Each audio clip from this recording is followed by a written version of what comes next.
Assalamualaikum warahmatullahi wabarakatuh. Kita bertemu lagi dengan saya Hairunisa sebagai dosen pengampu ET 2200 Medan Elektromagnetik 1. Dan alhamdulillah saat ini kita sudah masuk pada pertemuan di minggu ke-7, di mana materi yang akan kita bahas di minggu ini adalah mengenai gelombang datar yang merambat di udara. Pada video ini, kita akan mempelajari terlebih dahulu konsep dari gelombang datar, di mana dengan menggunakan konsep ini, kita dapat mengeliminasi sumber medan listrik dan medan magnet pada hukum Maxwell. Oke, untuk lebih jelasnya, silakan saksikan video berikut ini. Sekarang, kita akan mempelajari terlebih dahulu definisi dari gelombang datar, di mana gelombang datar dikatakan sebagai gelombang yang memiliki muka gelombang berbentuk bidang datar. Dari definisi ini, timbul pertanyaan apa itu muka gelombang? Muka gelombang didefinisikan sebagai sebuah bidang, di mana pada bidang tersebut harga dari medan listrik ataupun medan magnetnya adalah sama. Sekarang mari kita perhatikan gambar berikut. Jika kita memiliki sebuah muatan Q, maka sesuai dengan hukum Coulomb, maka muatan ini akan memancarkan intensitas medan listrik ke segala arah. Dan jika kita memiliki titik A, di mana jarak titik A ke muatan adalah R1, dan kita memiliki titik B, di mana jarak dari muatan ke titik B adalah R2, maka jika kita lihat kembali hukum Coulomb yang menyatakan bahwa intensitas medan listrik sama dengan K dikalikan Q dibagi R kuadrat dengan arah AR, maka dari sini akan kita ketahui bahwa intensitas medan listrik di titik A tidak sama dengan intensitas medan listrik di titik B.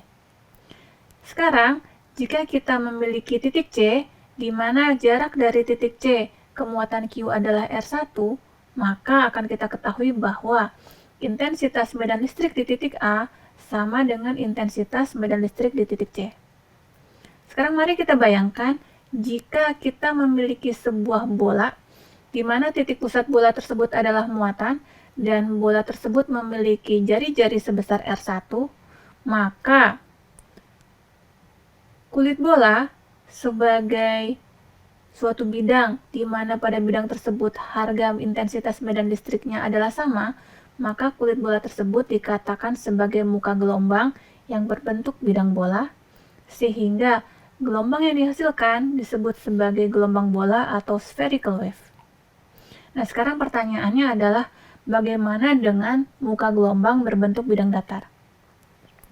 Sekarang perhatikan titik D dan titik E, dan kita anggap titik D dan titik E ini jaraknya adalah tahingga dari muatan. Maka di sini bisa kita tuliskan bahwa intensitas medan listrik di titik D sama dengan intensitas medan listrik di titik E, karena jaraknya sama-sama sebesar tahingga.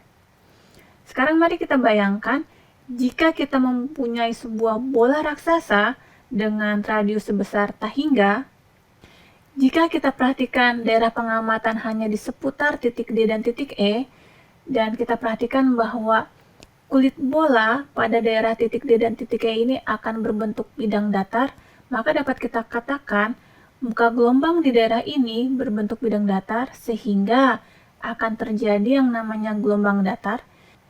Berdasarkan cerita ini dapat kita simpulkan bahwa gelombang datar akan terjadi pada suatu daerah pengamatan yang letaknya sangat jauh dari sumber. Sehingga daerah ini seringkali disebut dengan daerah bebas sumber atau free space. Sekarang kita akan melihat bagaimana konsep dari gelombang datar ini mempengaruhi hukum Maxwell. Kita lihat pertama kali untuk hukum Gauss untuk medan listrik, hukum Gauss untuk medan magnet, hukum Faraday, dan hukum Ampere. Persamaan ini sudah pernah kita lihat di minggu sebelumnya. Dan karena kita sekarang mempelajari tentang gelombang datar, di mana tadi dikatakan bahwa sumber gelombang berada di tempat yang sangat jauh, di sini kita ketahui bahwa sumber gelombang ada dua, yaitu ρ V sebagai muatan yang merupakan sumber dari medan listrik, dan rapat arus sebagai sumber dari medan magnet. Maka untuk bahasan mengenai gelombang datar, maka ρ V dan juga J harus diset sama dengan 0, sehingga Hukum Gauss untuk medan listrik sebagai berikut menjadi berubah. Hukum Gauss untuk medan magnet tetap, hukum Faraday tetap, dan hukum Ampere berubah seperti yang kita lihat pada slide. Dengan menyaksikan video tadi, saya harap kalian sudah memahami konsep dari gelombang datar dan mampu menjelaskan kapan gelombang datar itu terjadi. Salah satu contoh dari gelombang datar adalah sinar matahari yang dirasakan kita di bumi yang sumbernya yaitu matahari berada di tempat yang sangat jauh dari bumi. Di video tadi, kita juga sudah menghilangkan rapat muatan dan rapat arus pada hukum Maxwell di saat kita berbicara mengenai gelombang datar.